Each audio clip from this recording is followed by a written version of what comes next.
नमस्कार, मैं आपकी दोस्त आपकी होस्ट अदीबा हाजिर हूँ आपके साथ आज के ट्रेंडिंग टॉपिक के साथ। ये आज का ही नहीं, पिछले कई घंटों का ट्रेंडिंग टॉपिक है गिलगित बल्तिस्तान।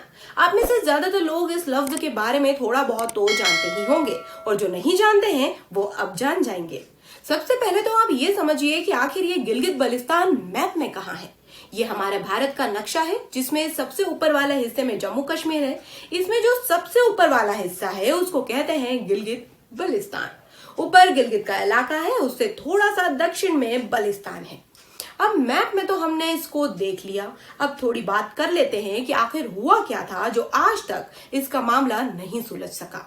ये एरिया 4 नवंबर 1947 से पाकिस्तान के कब्जे में है।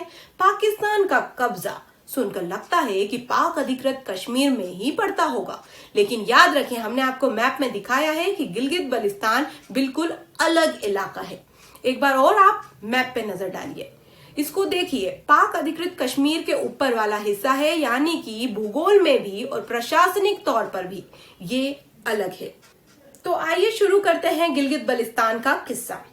हुआ ये था कि गिलगित का इलाका अंग्रेजों ने जम्मू कश्मीर के महाराजा से लीज पर ले रखा था ताकि यहाँ की ऊंची पहाड़ियों से आसपास के पूरे इलाके पर नजर रखी जा सके। गिलगित स्काउट्स नाम की एक फोर्स यहाँ हमेशा तैनात रहती थी।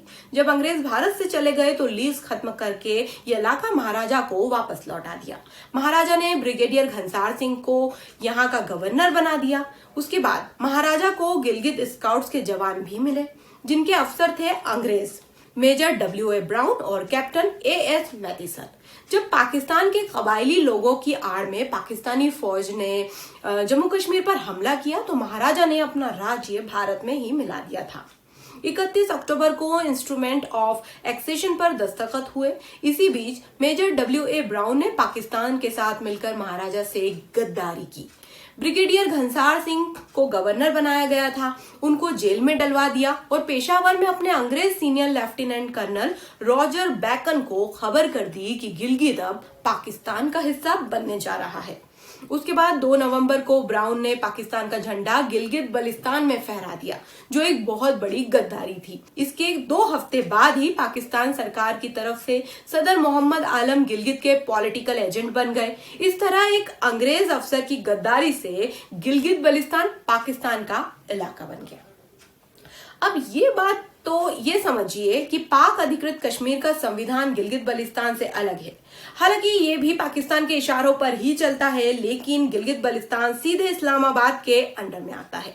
इस इलाके को नॉर्दर्न एरियाज कहा जाता है और यहाँ ज्यादातर मिलिट्री का ही कब्जा रहता है। यहाँ 2009 में चुनाव भी हुए, लेकिन यहाँ की असेंबली कोई कानून नहीं बना सकी। सारे फैसले काउंसिल लेता है जिसके अध्यक्ष पाकिस्तान के प्रधानमंत्री होते हैं, जो कि फिलहाल इमरान खान है। 2009 में नॉर्दर्न एरियाज का नाम बदलकर गिलगित बल्तिस्तान कर दिया गया था। अब एक सवाल ये है कि आखिर इसमें चाइना का क्या रोल है। तो चाइना यहाँ एक बहुत बड़ा रोल प्ले करती है। आपको बताती चलूं कि चाइना ने अब तक एक एरिया में बहुत निवेश किया है, जिसमें चाइना की एक बड़ी योजना चल रही है, चाइना पाकिस्तान इकोनॉमिक कॉरिडोर। इसकी लागत 3,51,000 करोड़ रुपए की है। ये कॉरिडोर गिलगित बल्तिस्तान से ही गुजरता है। अब चीन नहीं चाहता कि उसकी यह परियोजना ऐसे इलाके से निकले जिसे लेकर किसी भी तरह का विवाद हो। जम्मू कश्मीर को दुनिया के कई देश विवादित भी मानते हैं। हालांकि भारत ने इस परियोजना पर अपना काफी बार विरोध भी जताया है। इसलिए पाकिस्तान इस इलाके को विवादों से दूर ले जाना चाहता है ताकि परियोजना चलती रहे। इसलिए कहा जा रहा है कि गिलगित बल्तिस्तान को जम्मू कश्मीर से अलग और पाकिस्तान का एक राज्य बनाया जाए।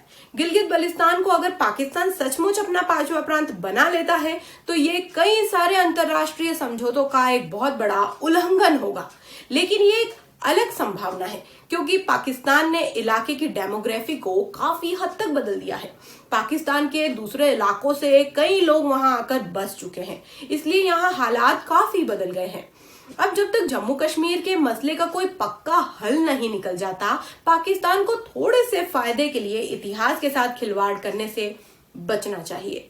हालांकि समझौते के उल्लंघन से बड़ा मुद्दा ये है कि इस इलाके से कई विवाद निकलकर सामने आते हैं, जिसकी वजह से पिछले कई सालों से हजारें जानें भी जा चुकी हैं।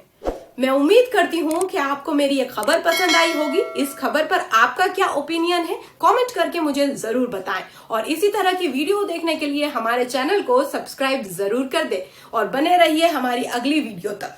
धन्यवाद।